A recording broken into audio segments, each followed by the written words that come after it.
Hello everyone, welcome to Lazada Sustainability Academy. Through this program, we hope to share with you the necessary knowledge for future-proofing and transforming your business's sustainability. I am your host, Casey from Lazada. Continuing our conversation from last episode about the importance and tips of measuring environmental impacts, today I'm honored to be joined by Brian, again to talk about the practical tools that SMEs can leverage on to start quantifying their sustainability impacts. Let's hear it from Brian, Partner in Sustainability and Climate Assurance Leader for Deloitte, Asia Pacific and Southeast Asia. With over 20 years of experience in the field of sustainability development, Brian oversees Deloitte's ESG services in the Asia Pacific region and also sits on various sustainability committees in Singapore and beyond. Brian, very glad to have you with us. To start with, how does technology help in quantifying environmental impacts and collecting data? Yeah, this is a really good question, and because I think in terms of looking at sustainability data, this is very broad, right? I mean, environmental data, of course, we mentioned several types of environmental data. No matter this is air pollution, energy consumption, greenhouse gas, waste, water, all kinds of environmental issues, but also looking at, other types of sustainability issues as well. This is so broad that we need some measures which are not manual, and we need some automations on those. So technologies play a really significant role in this, because we all know that data collection is very extremely time consuming and requires a lot of attention from many business units. It also involves a large volume of quantitative data, which is always subject to human errors if we use those manual way of collecting those, which can undermine the data accuracy and also reliability as well. So using technologies, or to be more specific, some data collection platforms or softwares or system can help to address most of those issues. And it can also allow the automation of data collection process, and also reducing the risk of human errors, and also save valuable times and resources. Because I believe for many SMEs, right, you have many priorities. You may not want to spend too much time on just collecting the data. So why don't you just automate the whole process? And on a regular basis, you can look at the dashboard, and then you can look at what are the areas that you can improve on sustainability, but also looking at the financial side of sustainability management as well. And those technologies, in most of the case, they can also incorporate with different standards, regulations, frameworks. For example, if you do business with some major banks in the region, they will also send you questionnaires about your sustainability.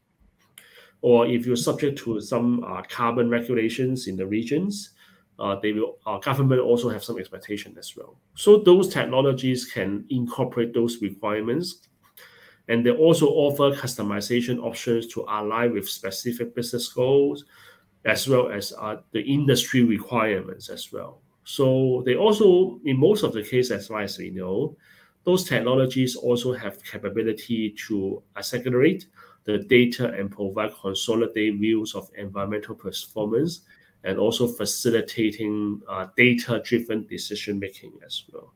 So that's why, no matter this is a platform or different types of the technologies, as mentioned, sensors, IoT, all kinds of technologies. And this is mainly for the purpose to reduce your time to do such a complicated sustainability data collections, and then you can focus more regarding how you are going to manage your sustainability issues. So that's why technologies in such case is really important. Indeed, technology can be a very valuable tool for businesses to tap on. So, how can measuring environmental impacts help businesses find cost savings and improve operational efficiency? Yeah, so when we sort out the the quantitative environmental data, I believe that SME would be able to pinpoint the hotspots and identify which are the areas across your operations that create significant environmental impact. Take energy for example, right? Because it is relevant to all types of SMEs. That no matter you are in the manufacturing or you do trading, whatever. I mean, energy consumption is will be the easiest one that you can understand. We all know that at the moment, I mean, the energy price composed as the energy is kind of composed of the operating cost of the companies as a significant amount, right? But we are also seeing that in the future, energy price will go up, given that many of the countries have already started or are allowed to start to look at carbon-related pricing, either a carbon tax or emission trading, things like that. So we do assume that we do expect that the cost for electricity will go up because those who produce electricity will not absorb the cost. They will just transfer the cost to the users, unless there are some really advanced technologies that are being developed.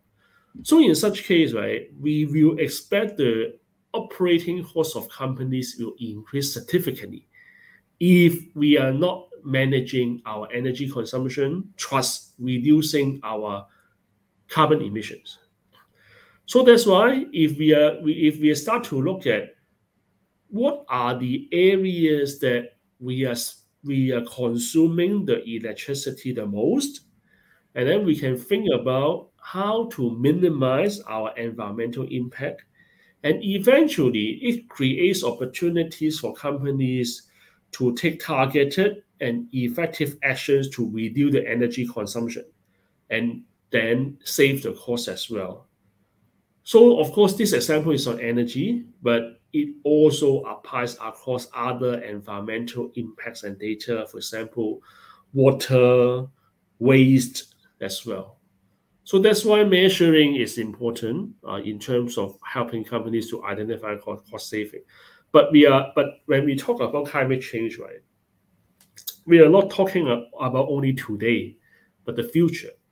The future, the foreseeable future, we can see that energy price will go up. There are more and more stringent environmental laws and regulations. There will be a price for carbon. So how are you going to survive in such an environment that sustainability become a mainstream discussions, mainstream topics among regulators, and how you can reduce the cost by doing good and doing well on sustainability. So that's why quantifying those impact will be a very, very critical one for companies to look at their costs in the future. Those are very practical insights for businesses to consider. Moving on to my last question. What resources are available for SMEs looking to start measuring their environmental impacts? Yeah, so resources is always a really critical topic for SME. We do believe that. So there are several ways that company can start to look at quantifying their environmental impact by leveraging different types of the resources. First, of course, is to look at government programs and grants. Many governments in Asia, they start to offer programs, grants, and incentives to support sustainability efforts of SMEs.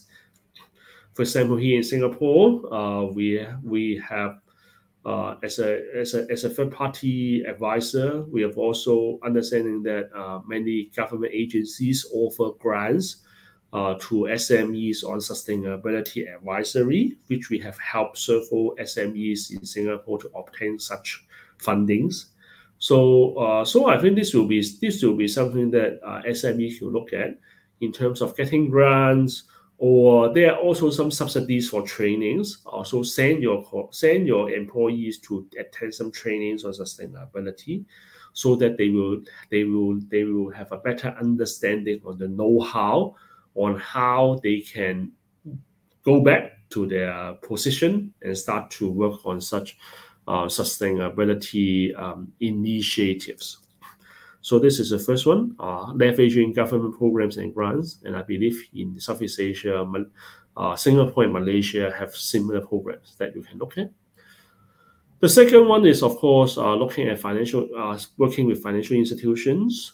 As mentioned, many banks and financial institutions, they offer complementary support to their clients on sustainability, because they also have some targets to meet to green their portfolio as well. So leverage those support. But on the other hand, all of the financial institutions are working towards sustainable financing. Green bond, green loan, sustainability linked bond, linked loan. So once you have your plan and targets on sustainability, you can communicate with those financial institutions to see how to raise the fund through this type of sustainable financial measures. And this will be something that will help you to overcome some short-term investment on sustainability and look for longer-term return, no matter financially and also in terms of sustainability as well. The third one, of course, you can get consultants and advisors to support, but not only asking them to help you to finish some tasks, but more importantly is asking them to do some knowledge transfer, train your colleagues through the process, and then you can take the ownership in the future on those sustainability initiatives. The last one, of course, we also, as mentioned earlier, there are quite a numbers of online tools and softwares. Of course, some of them you need to pay, but some of them are kind of a free of charge as well. So you can look at those to see how to leverage those tools and software for you to monitor your environmental data. And even for some that you will need to pay, I believe at the moment there are quite a numbers of startups in the market on sustainability, and the fee should be affordable by most of the companies in the region. So you can look at those, but of course, by choosing those tools and software, you need to also be careful to understand the logic behind, and also may ensure that the methodologies, know-how are transparent enough as well, so that you can understand what that means. So these are all the resources that you can get. But as a recommendations to SMEs, right, there are a lot of online resources right now on sustainability nowadays. So ask your colleagues, if you are management of SMEs, appoint someone or nominate someone to do some studies on those sustainability issues, and started to roll that out step by step within your organization. So this is my recommendation.